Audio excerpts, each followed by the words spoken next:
แดงแดงแดงแดงแดงแดงปึ๊บปึ๊บปึ๊บปึ๊บปึ๊บปึ๊บโอ้เสียดายเนาะ1 วิสุดท้ายมันเปลี่ยนโอ้เสียดายเนาะโอ้ขันเม้นนั้นเขาได้7ไม้ติดเลยป้อตัวตอนนี้อุ้ยสุดยอดสุดยอดพอดีว่าเห็นทีมงานเนาะเมื่อเช้านี้เราถอดไป100เหรียญทั้งที่ต้นทุนของเราน้อยเดียวเราว่าเทรดกราฟของ TRX เนาะเราแคปรูปมาให้เบิ่งโอ้โหวินรัวๆเลย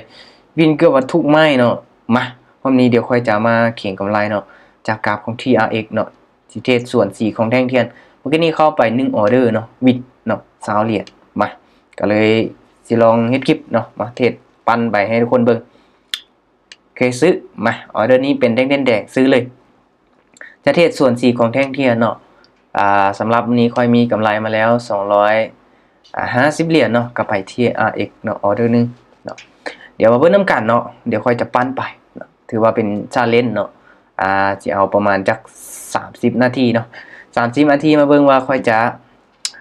สามารถสร้างกำไรได้เท่าไหร่เนาะหรือว่าจะติดลบเนาะตัวทุน 2,400 เนาะอ้าวจังได๋ลูกออเดอร์แรกโอ้บ่แม่นเนาะบ่ส่วนโอ้มากะไปกันต่อเนาะไป20เหรียญพลาดเนาะจะคูณกันเป็น40เนาะต้นทุน 2,400 เหรียญเนาะมาเดี๋ยวมาเพิ่มกันเนาะว่าค่อยจะได้กำไรบ่เนาะหรือว่าสิเอากำไรประมาณให้มันฮอดจาก500เหรียญเขาว่าเปลี่ยนไปได้นะคุณว่าเปลี่ยนไปได้มาเดี๋ยวมาเพิ่มกันสำหรับเรื่องนี้ปรับเงินโอเคถ้าแท่งเทียนนี้เป็นซื้อลงแดงเลยพอดีเนาะลงแดงเราจะซื้อเลยมาเดี๋ยวมาเบิ่งกันเนาะก็อันตรายเนาะสำหรับกราฟ TRX ถ้าว่าเข้าบ่ถึกช่วงเนาะถ้าว่าถึกช่วงที่มันเป็นแท่งๆสลับนี่ถือว่าจะเป็นการดีเลยเนาะที่จริงแล้วเฮาบ่ต้องเบิ่งจากอินดิเคเตอร์ตัวใดเด้อเนาะอันนี้นี่เป็นการ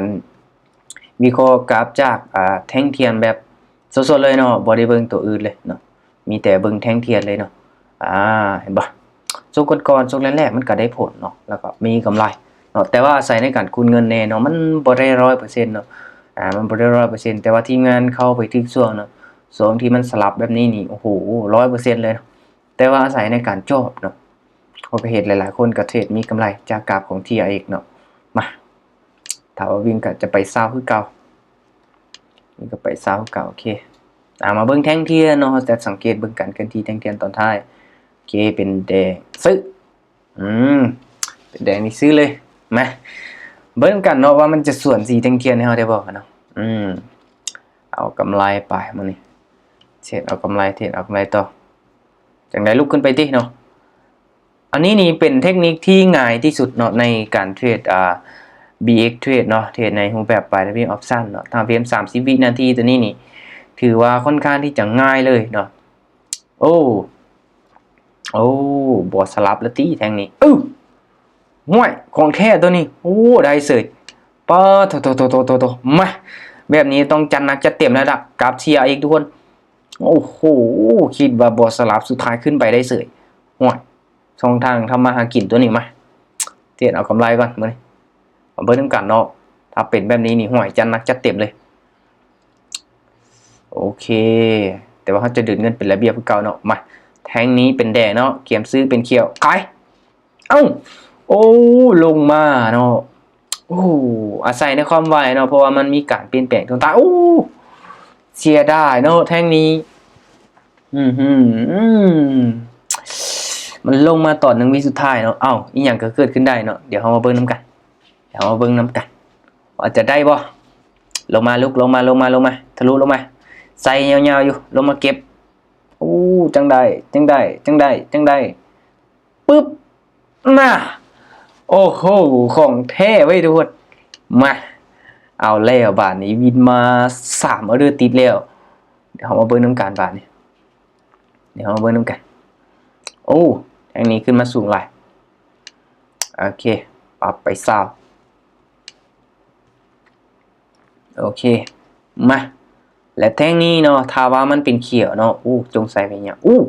ถ้าว่ามันเป็นจังซี่เฮาจะซื้อเด้อซื้อต้องได้กดต่อประมาณ1 วิสุดท้ายแล้วล่ะทุกคนเนาะขึ้นไปลูกขึ้นไปเนาะมาเบิ่งนำกันเนาะ ถ้าว่ามันบ่มีเนื้อเทียนเขียวเลยเนาะมันลงมาติดนี่เขาจะซื้อเนาะมันจะดีดกลับขึ้นไปเด้เนาะมาเบิ่งนำกันเอาจัก10เมตรติดเบิ่งดูจังได๋ลูกจังได๋เขียวได้บ่เด้อนี่นิ่งไว้ก่อนเด้อนิ่งไว้ก่อนเด้อนิ่งไว้ลูกพ่อเอ้ยจังได๋ยาแดงลูกปึ๊บโอเคโอ้โห TRX ทุกคนเอาและบาทนี่วิดมา4ไม่ติดแล้วบาทนี่38 39 40 41โอ้อาจจะได้เปิดกล่องของขวัญออกมาขออีกไม้นึงเด้อ5ไม่ติดต้องมาแล้วล่ะอย่าจงใส่ไว้ยาวลูกจังได้มาเขาจะกดประมาณ2วิสุดท้ายเนาะหรือว่า1วิสุดท้ายโอเคแดงเนาะเก็บซื้อโอเคมาจะได้5ไม่ติดก็เป็นไปได้จังหวะนี้มาลุ้นไม่ต้องกันทุกคนเนาะกับ TI อีกเนาะมาเดี๋ยวเรามาเบิ่งน้ำกันเลยกับ TRX เนาะพอดีเห็นทีมงานว่าเทศละวินรัวๆได้ถอด100เหรียญเนาะค่อยจัดเลยบาทนี้มาจังหวะนี้อาจจะได้5ไม่ติดนิ่งเขียวไว้เด้อลูกเขียวไว้ก่อนเด้อเขียวไว้ก่อนเด้อเขียวไว้ก่อนลูกอย่าเขียวปึ๊บโอเคโอ้โห TRX โอ้โหแซดตามทีมงานแล้วเป็นได้ถอด100เหรียญเนาะเทศจากตัวใดแคปมาเบิ่งนี่ TRX เนาะวินรัวๆเลยเห็นบ่5ไม่ติดเนาะแสดงว่าค่อยจะได้เปิดกล้องของขวัญแล้วเนาะมาไปกันต่อส่วน4แท่งเทียนกับ TRX เด้อทุกคนเด้อเนาะไผที่อยากเทศก็ต้องรอจังหวะเบิ่งดีๆเนาะแต่ว่าช่วงนี้ในผลอยู่มาไปกันต่อมาเบิ่งแท่งนี้โอเคขายเป็นเขียนในขายเลยมาเบิ่งนำกันเนาะเพราะว่ามันเป็นแท่งเทียนสลับนี่ค่อนข้างได้ผลเนาะบินมา5ไม่ติดแล้วห้อยขึ้นมายอกแท่งนี้เบิ่งนำกันว่ามันสิลงมาได้บ่เนาะเสือมันว่ามันจะลงมาได้เนาะเพราะว่าเขาจะออกส่วน4แท่งเทียนเนาะเห็นป่ะถ้าว่าวินไม้นี้อาจจะได้6ไม่ติดงามเลยลูกจังไหนลูกแดงไว้เนาะนี่ไว้ก่อนแดงไว้ก่อนเด้อแดงปึ๊บโอเคป้าโถคือมาคักเทลาบาทนี่จัดไปเนาะจัดไปกำไรงามเลยมาจีบินจังไม่ติดวะไปกันต่อเด้อทุกคนเด้อไปกันต่อเนาะไปกันต่อเลยมา เดี๋ยวมาเบิ่งน้ำกันเนาะว่ามันจีเป็นจังไดเนาะโอเคมาปรับเงินปรับแล้วเนาะโอเคขายเปลี่ยนแปลงช่วงท้ายแท่งนี้1วิสุดท้ายเนาะป้าโถมาเบิ่งน้ำกันว่ามันสิลงมาได้บ่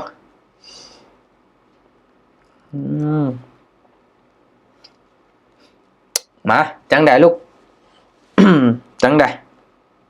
แดงบ่แดงแดงปึ๊บเสียดายเนาะ1วิสุดท้ายมันเปลี่ยนเสียดายเนาะ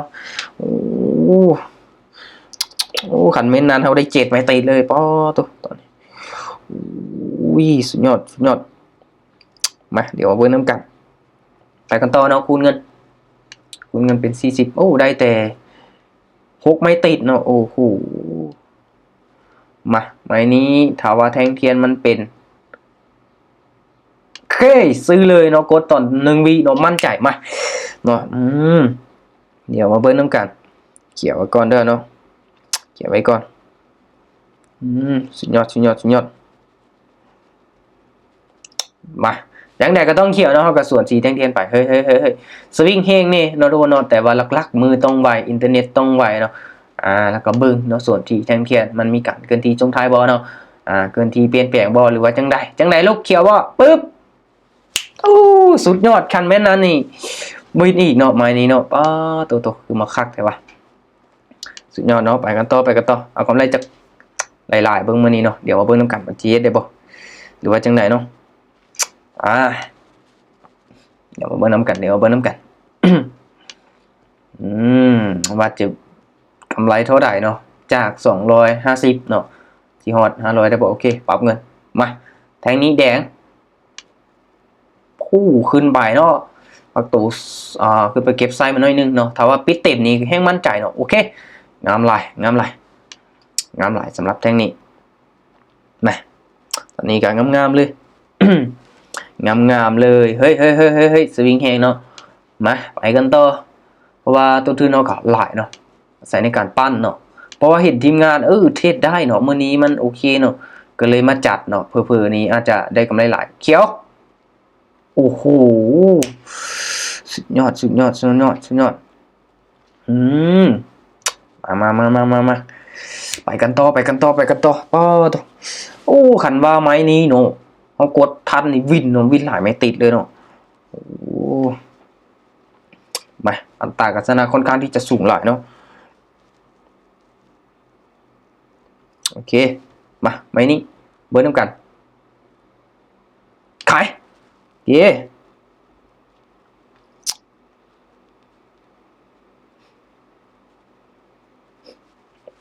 มาเดี๋ยวมาเบิร์นน้ำกันเดี๋ยวมาเบิร์นน้ำกันเนาะว่าจะปิดจังใดโอ้สวิงแฮนด์เถอะลูกสวิงแฮนด์แท้มันคือมันสวิงแฮนด์แท้ลูกโอเคแดงไหมนี่จังใดก็ต้องปิดแดงให้ได้นะโอเคเห็นป่ะปอโตโอ้โหทุกคนอยากเสื้อเลยเนาะ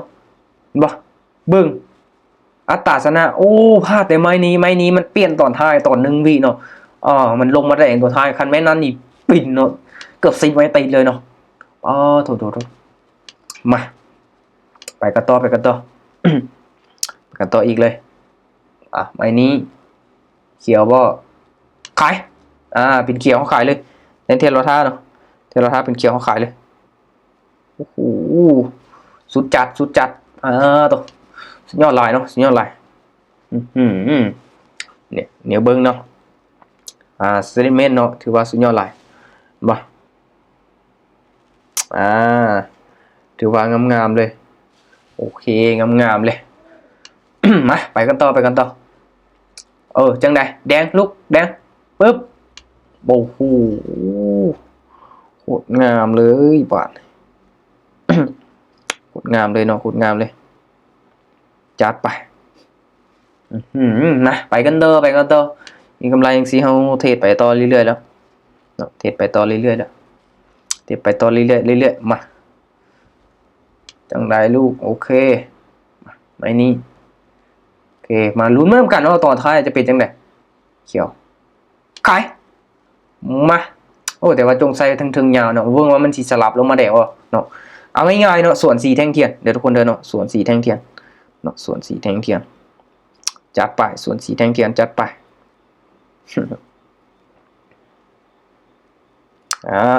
โอ้โห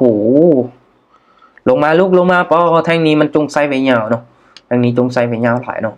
ลงมาได้บ่แดงบ่โอเคโอ้โหสุดยอดไปกันต่อไปกันต่อตอนนี้ไปกันต่อเอาเบิ้งน้ำกันเด้อทุกคนเด้อเนาะว่าเขาจะได้กำไรเท่าไหร่เนาะสิเทศไปกันต่อก่อนตอนนี้นี่ตื่นเต้นเนาะเทศจังได๋ก็วินมาค่อนข้างที่จะอัตราการชนะค่อนข้างสูงเลยโอเคมาเดี๋ยวเอาเบิ้งน้ำกันขายเป็นเขียวแล้วขายเนาะเป็นเขียวขายเลยเป็นเขียวนี่ขายเลยมาเดี๋ยวเบิ้งน้ำกันมาเดี๋ยวมาเบิ้งน้ำกันตรงนี้สิเป็นจังไดเนาะสิเป็นจังไดเดี๋ยวเบิ้งน้ำกันเด้อเอาลงมาแดงดิมานี่โอเคโอ้งามเลยแม่นี่งามเลยจังหวะนี้โอเควิดโอ้โหเอา1 2 3 4 5 6ไม่ติดแล้วตอนนี้6ไม่ติดแล้วตอนนี้เนาะสุดยอดมามันจีวินจังไม่ติด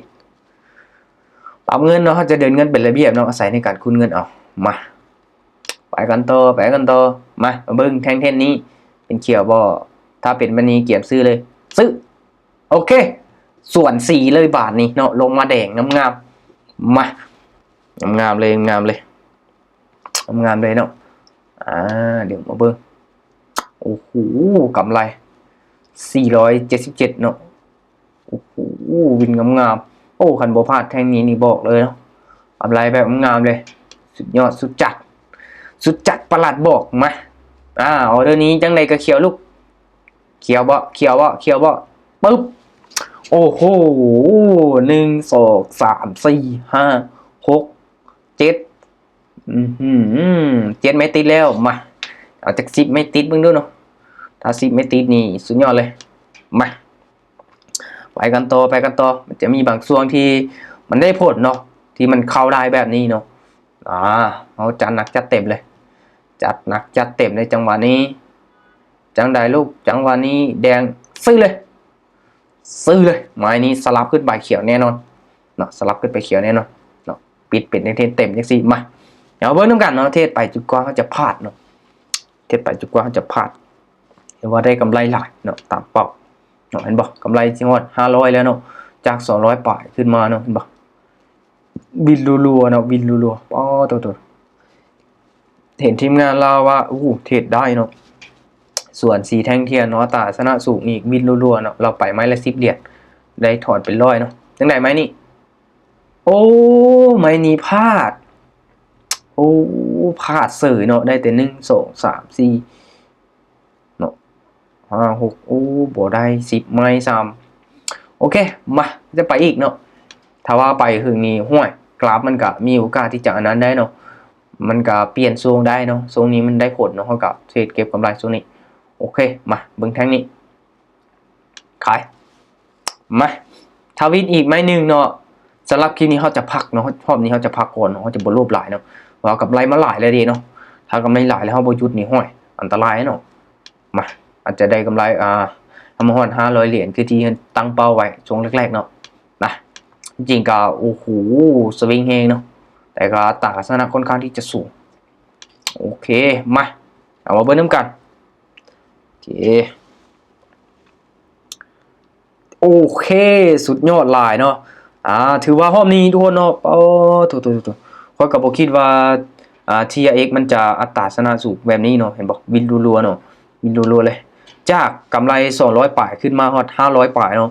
เทรดรอบนี้กับบวกไป200ป่ายเลยเห็นบอกไปมาละ20 เหรียญเนาะพลาดแต่ไม้แรกเนาะพลาด3 ไม้เนาะกับฮันวินเนาะวินอัตราชนะสูงอีกเนาะเห็นบอกถือว่าสุดยอดเลยเนาะสุดจัดเลยกราฟของTRXเนาะเห็นทีมงานถอน100เนาะเราแคปให้เบิ่งเทียบกราฟTRXเนาะส่วนสีแดงเทียนค่อยกัดทดลองเลยเอามานำไส้เอามาทดลองเลยเนาะโอ้โหสุดยอดกำไรหลายเลยมื้อนี้จัดไปรอท่ารับชมคลิปเลยเนาะเดี๋ยวค่อยจะเอาคลิปลงให้เบิ่งเดี๋ยวทุกคนเนาะรับคลิปนี้รอท่ารับชมเลยเนาะหรือว่าใครที่ได้รับชมคลิปนี้ โอ้ว้าวจนรั่วนะกำไรหลายดีใจหลายเนาะทุกคนเนาะสำหรับพวกนี้ก็เนาะนี่ก็ถือว่าเอาเป็นกรณีศึกษาให้ทุกคนเนาะเห็นบ่แท่งนี้มันก็ลงมาแดงอีกถือว่ามันมีอัตราชนะสูงเนาะมันได้ผลเนาะแต่ว่าใครที่อยากเทรดเนาะก็ให้ลงบึกเนาะให้ระมัดระวังในการเข้าออเดอร์เนาะบริหารเงินให้เป็ดเนาะถ้าว่าเข้าถึงช่วงมันโอเคเนาะสร้างรายได้เนาะเฮาก็เทรดเนาะแต่ว่าช่วงใดที่เทรดแล้วพลาดหลายไม้เฮาก็บ่ปานใดเนาะสำหรับคลิปนี้ใครที่อยากลองเนาะอยากเทรดรูปแบบนี้เทคนิคนี้ก็ลองเอาไปนำสายเบิ่งทุกคนเนาะคลิปนี้ก็ถือว่าเป็นกรณีศึกษาให้ทุกคนเนาะบ่ได้เป็นการแนะนำหรือว่าสักส่วนให้ทุกคนเข้ามาเทรดเข้าลงทุนตัดแต่ยังใดเนาะก็แน่นอนใครที่สนใจอยากศึกษารู้อย่างเนาะสามารถปรึกษาค่อยได้เนาะยินดีคำแนะนำยินดีคำปรึกษาเนาะก็ย้ำว่าทุกๆการลงทุนเนาะทุกๆการเทรดมันมีความเสี่ยงเนาะมันมีความเสี่ยงให้ทุกคนศึกษามันดีๆเนาะแต่คำนี้ก็โอเคกับไลมาหลายเนาะสำหรับใครเองแต่ว่าสุดยอดหลายอัตราชนะสูงอีกเนาะขอบใจทุกคนที่ครับชมอย่าลืมกดไลค์กดแชร์ให้เด้อทุกคนเด้อเนาะบ๊ายบายเจอกันใหม่คลิปต่อไป